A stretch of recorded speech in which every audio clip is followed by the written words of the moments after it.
नमस्कार, आप देख रहे हैं सीएनबीसी आवाज। मैं हूं मनीषा गुप्ता और कमोडिटी बाजार में तेजी जारी है। इसी कारण निवेशकों का रुझान भी इस ओर बढ़ रहा है।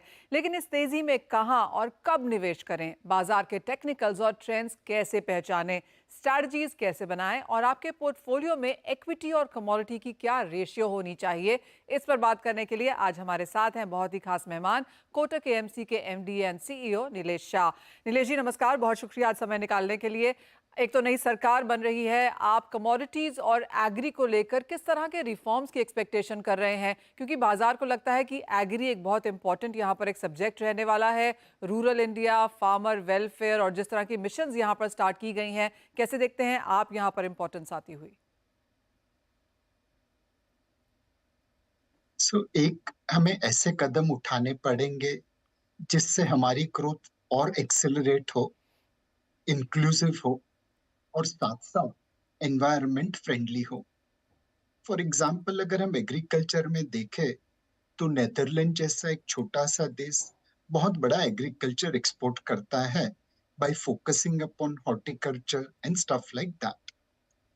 कैसे हम वो सारे एग्रीकल्चर प्रोडक्ट जैसे पाम ऑयल है, ड्राई फ्रूट्स है जिसे हम इंपोर्ट करते हैं, वो हम इंडिया में ग्रो कर पाए। दूसरा, जो हम ग्रो कर रहे हैं उसे किस तरह से मैनेज करें कोल्ड स्टोरेज डिस्ट्रीब्यूशन सेटअप करके। तीसरा, उनकी प्राइस डिस्कवरी के लिए कैसे हम मार्केट मैकेनिज्म करें ताकि इंटरमीडियरीज फायदा नहीं उठाए। एंड फाइनली, कैसे हम एक्सपोर्ट हाउस बने एग्रीकल्चर प्रोडक्ट में। फॉर एग्जाम्पल, क्या हम सऊदी अरेबिया से फूड फॉर ऑयल प्रोग्राम कर सकते हैं? आप हमारे एग्रीकल्चर सेक्टर में इन्वेस्ट करिए, आपकी फूड सिक्योरिटी सिक्योर होगी और आप हमें ऑयल दीजिए ताकि हमारी एनर्जी सिक्योरिटी सिक्योर हो। तो इस प्रकार के कदम उठाने पड़ेंगे ताकि हमारी ग्रोथ एक्सेलरेटेड हो, इंक्लूसिव हो और एनवायरमेंटली सस्टेनेबल हो। जी हाँ, ऑफ कोर्स काफ़ी इंपॉर्टेंट है ये देखने के लिए कि इंक्लूसिविटी यहाँ पर किस तौर पर लेके आई जाती है। और जैसे आपने कहा, एक रोड मैप की ज़रूरत है, अंतर्राष्ट्रीय बाजारों से काफ़ी कुछ सीखा जा सकता है और एक टाइमलाइंस परहैप्स यहाँ पर बनाने की भी ज़रूरत है। ये तो बात हुई एग्रीकल्चर की, लेकिन नीलेश जी अगर ओवरऑल मेटल्स यहाँ पर देखें तो अच्छी खासी तेज़ी यहाँ पर है। ऑल टाइम हाइज से मल्टी ईयर हाइज हमने यहाँ पर बनते हुए देखे हैं। इंडिया के तौर पर आप किस तरह से देखते हैं इस मेटल के प्राइस राइज को? मेटल्स में मनीषा जी एक अलग प्रकार के ट्रेंड दिखने को मिल रहे हैं। Energy prices despite global geopolitical upheaval वो काफी हद तक संतुलित रहे हैं, $80 के आसपास रहे हैं। लेकिन कुछ मेटल अपने ऑल टाइम हाई पे ट्रेड हो रहे हैं और काफी ऊपर गए हैं। यह डिमांड सप्लाई की वजह से कम हुआ है, लेकिन चाइना काफी मेटल की स्टोरेज कर रहा है, एक्विजिशन कर रहा है, उस वजह से हुआ है ना। उनकी डिमांड, कंजम्पशन डिमांड कम और इन्वेस्टमेंट डिमांड ज्यादा लगती है। जब तक चाइनीज बाइंग चालू रहेगी, मेटल प्राइसेस सपोर्टेड रहेंगे। बट जब उनकी इन्वेस्टमेंट डिमांड खत्म होगी, उनके वेयर हाउसेस भर जाएंगे, तब डेफिनेटली मेटल प्राइसेस में एक गिरावट देखने को मिल सकती है। हमें अपने इकोनॉमी के लिए मेटल सप्लाई सिक्योर करना जरूरी है। नाउ हमारे यहाँ पे कोयले के रिजर्व्स काफी है, बट फिर भी सालाना बिलियंस ऑफ डॉलर का कोयला इंपोर्ट करते हैं बिकॉज हम लोग माइनिंग में उतनी सुविधा नहीं दे पा रहे हैं जितनी देनी चाहिए। तो हमारे लिए जरूरी है कि हम एक अच्छी माइनिंग पॉलिसी बनाएं। और यहाँ पे उड़ीसा एक मॉडल स्टेट है।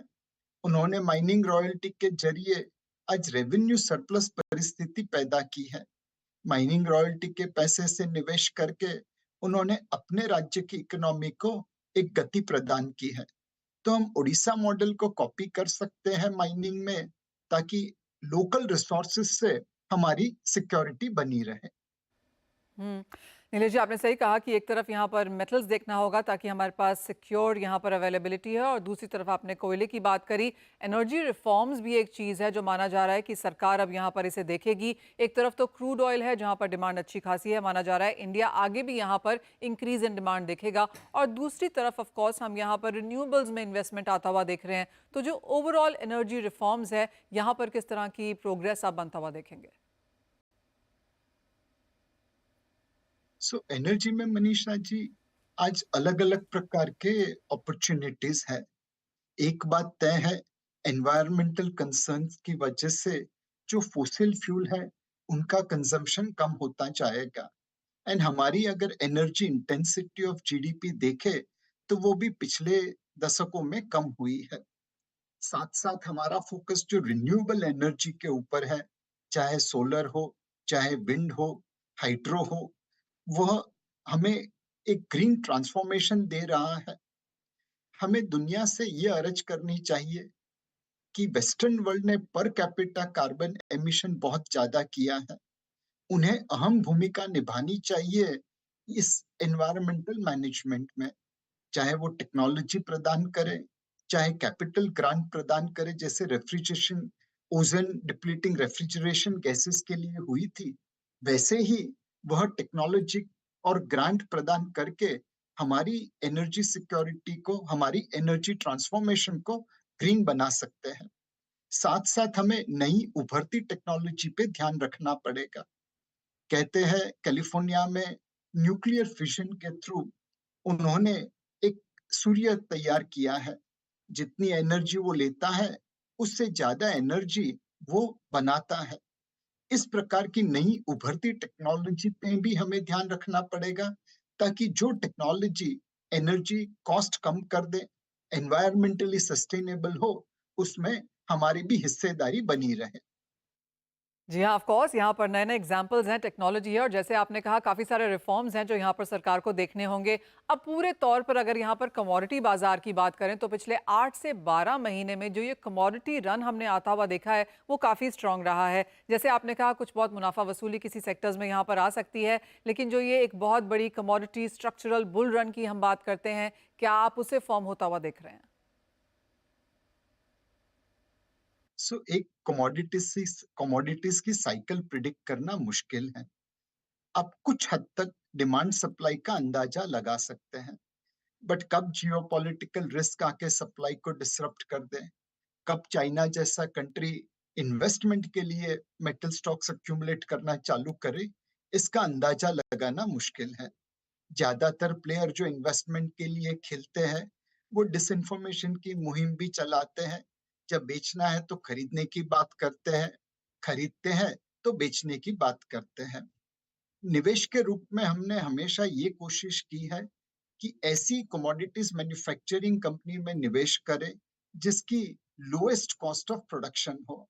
सबसे सक्षम होगा तो सबसे में घायल होगा। एंड तब तक होपफुली जो मार्जिनल प्लेयर है, वो अपनी फैक्ट्री बंद कर देंगे, सप्लाई कम होगा, कमोडिटी प्राइसेस बॉटम हो जाएगी। दूसरा हमने ध्यान रखा है कि ऐसे कमोडिटीज कंपनी में निवेश करें जिसमें कैपेसिटी यूटिलाइजेशन थोड़ी कम हो। साइकिल टर्न अराउंड होगा, कैपेसिटी यूटिलाइजेशन बढ़ेगा, ऑपरेटिंग लिवरेज ज्यादा मिलेगा, अपने आप प्रॉफिटेबिलिटी ग्रो होगी। नाउ हर बार इस प्रकार के ऑप्शंस मिलना मुश्किल है, तो हम कमोडिटीज में काफी सिलेक्टिवली इन्वेस्टमेंट करते हैं। कई बार अपसाइड का मौका भी खो देते हैं, बट डाउनसाइड भी प्रोटेक्ट करके रखते हैं।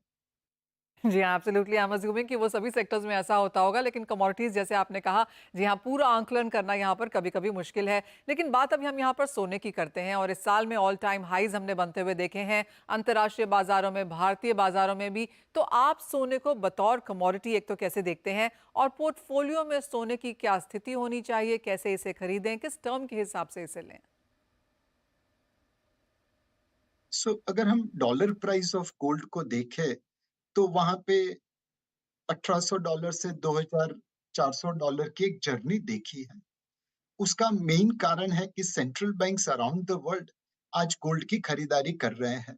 तकरीबन सालाना 1000 टन से ज्यादा सोना सेंट्रल बैंक की रिजर्व्स में जा रहा है। जिस तरह से रशिया के फॉरेन एक्सचेंज रिजर्व्स फ्रीज हुए थे, उसके तहत दुनिया भर के सेंट्रल बैंक आज गोल्ड में निवेश कर रहे हैं। दूसरी एक चीज जो हिस्टोरिकली हमने देखी है, जब भी यूएस में ब्याज की दरें कटती है, गोल्ड को एक बढ़ावा मिलता है। इस बार भी 2024 अंत में या 2025 की शुरुआत में यूएस फेड ब्याज की दरें काटेगा वैसा लगता है। सेंट्रल बैंक की गोल्ड बाइंग और एक्सपेक्टेड कटौती इन यूएस फेड रेट, ये दोनों मिला के gold, silver and precious metal को सपोर्ट करता रहेगा।